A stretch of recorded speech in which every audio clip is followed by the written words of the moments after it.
ব্রাহ্মণবাড়িয়ার আশুগঞ্জে জুলাই গণঅভ্যুত্থান দিবস উপলক্ষে 11 দলীয় ঐক্যের উদ্যোগে বিক্ষোভ মিছিল ও সমাবেশ অনুষ্ঠিত হয়েছে।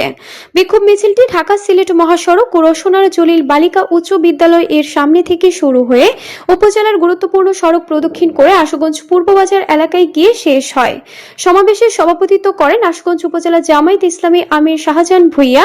সহকারী সেক্রেটারি ইব্রাহিম খলিল এর সঞ্চালনায় গণমিছিলের পূর্বে সমাবেশে বক্তব্য রাখেন জেলা শ্রমিক কল্যাণ ফেডারেশনের সেক্রেটারি আক্তার হোসেন, উপজেলা জামায়াত ইসলামী সেক্রেটারি ইঞ্জিনিয়ার নাইমুর রহমান, উপজেলা যুব বিভাগের সেক্রেটারি ডাক্তার খালিদ মুসান্না, আশুগঞ্জ উপজেলা শ্রমিক কল্যাণ ফেডারেশনের সভাপতি আব্দুল কুদ্দুস, জামায়াতের নেতা জাহিদুল হক জাবেদ মুন্সি সহ আর অনেকে সমাবেশে বক্তব্য রাখেন। বক্তারা জুলাই গণঅভ্যুত্থানে নিহতদের প্রতি গভীর শ্রদ্ধা জানান এবং আহতদের দ্রুত সুস্থতা কামনা করেন। তারা শহীদের আত্মত্যাগের যথাযথ মূল্যায়ন, দায়ীদের বিচারের আওতায় আনা এবং একটি ন্যায়ভিত্তিক বৈষম্যহীন ও গণতান্ত্রিক বাংলাদেশ গঠনে সবাইকে ঐক্যবদ্ধভাবে কাজ করার আহ্বান জানান। এ সময় জামায়াত ইসলামী নেতাকর্মীগণ সমাবেশে অংশ নেন।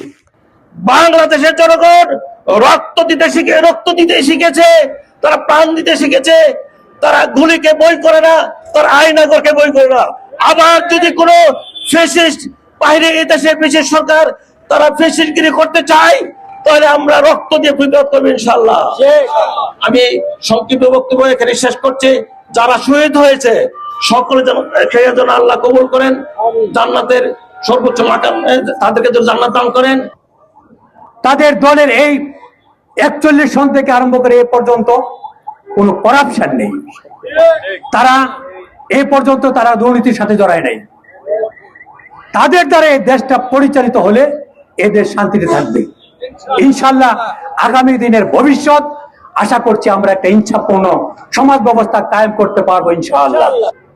এবং আগামী বর্তমান সরকারকে এই জুলাই সনদকে বাস্তবায়ন করার জন্য আমি অনুরোধ করব এবং দেশকে সুন্দর এবং শান্তির লক্ষ্যে। আসসালামু আলাইকুম ওয়া রাহমাতুল্লাহ।